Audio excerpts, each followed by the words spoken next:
It's time, my friends, for another Devo tip on Agents of Revival, Zechariah 9 through 13, the ultimate allegiance.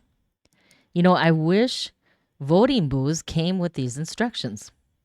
Before you fill in the oval next to your choice, remember the story about Jesus and the coin with Caesar's face on it. What was the point? Well, be a good citizen, but never give those in power your ultimate allegiance. That belongs to God alone. The early Christians had no voting booths, of course, but they knew who was in charge. And when they read Zechariah 9 through 14, they saw a prophetic map of the king's mission. Zechariah's gospel was as plain as day to them. And once you see it, you can't unsee it. The Jews believed that the nations around them were unconquerable. Once the Roman Empire took over the region, it all came to a head one Sunday, when two processions entered Jerusalem. Pilate, riding on a war horse with excessive pageantry, was sending a message. Caesar rules. Get in line or else. At roughly the same time, another man, humble and mounted on a colt, was sending a vastly different message. Rejoice greatly, O daughter of Zion. Shout aloud. Your king is coming to you, righteous and having salvation. I will cut off the chariot and the war horse from Jerusalem. He shall speak peace to the nations. His rule shall be from sea to sea, from the river to the ends of the earth. That's Zechariah 9. Zechariah's gospel is as clear as a bell. Never fear political rhetoric. You know who rules. Good leaders shepherd people the way God, the Good Shepherd, does. When they don't, people wander like sheep. They are afflicted for lack of a shepherd. That's Zechariah 10, verse 2. The buyers slaughter their sheep without remorse.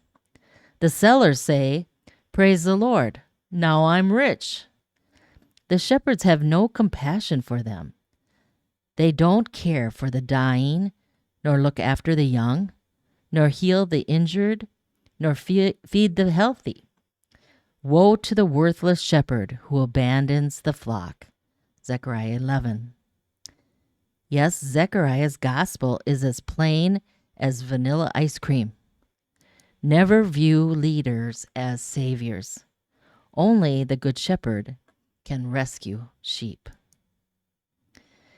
I became the shepherd of the flock, doomed to be slaughtered by the sheep traders. They also detested me. That's Zechariah 11. And that's when Zechariah got a little bit sarcastic here. They weighed out as my wages 30 pieces of silver. Then the Lord said, "Throw it to the potter." The lordly price at which I was priced by them was the price of a slave. So I took the 30 pieces of silver and threw them into the house of the Lord to the potter. The similarities with Judas are obvious, aren't they? The money to betray Jesus was used to purchase a useless plot of land where potters threw broken pots. Zechariah's gospel is as plain as the nose on your face. Never give in to despair when leaders sell out. Jesus redeems discarded crackpots with his own blood. The world united at Calvary to blame God for all the evil in the world. Jerusalem became a cup of staggering, a heavy stone for all the peoples. All who lift it will surely hurt themselves. All the nations of the earth will gather in panic, madness, and blindness. That's Zechariah 12, 1 through 4. So what did God do? I will pour out a spirit of grace and pleas for mercy, so that when they look on me, on him whom they have pierced, they shall mourn for him as one mourns for an only child, and weep bitterly over him as one weeps over a firstborn. Zechariah 12. On that day there shall be a fountain opened to cleanse them from sin. If one asks, "What are these wounds on your back?" he will say, "The wounds I received in the house of my friends." Zechariah 13. You see, Zechariah's gospel is as plain as a bagel. Never depend on acts of Congress to deliver you from evil. We ask the risen, pierced one to do that. Strike the shepherd, and the sheep will be scattered. Zechariah 13:7. Jesus told his disciples on the way to Gethsemane that this would happen that very night. Eventually, the Romans burned Jerusalem in AD 70, and 2/3 literally perished.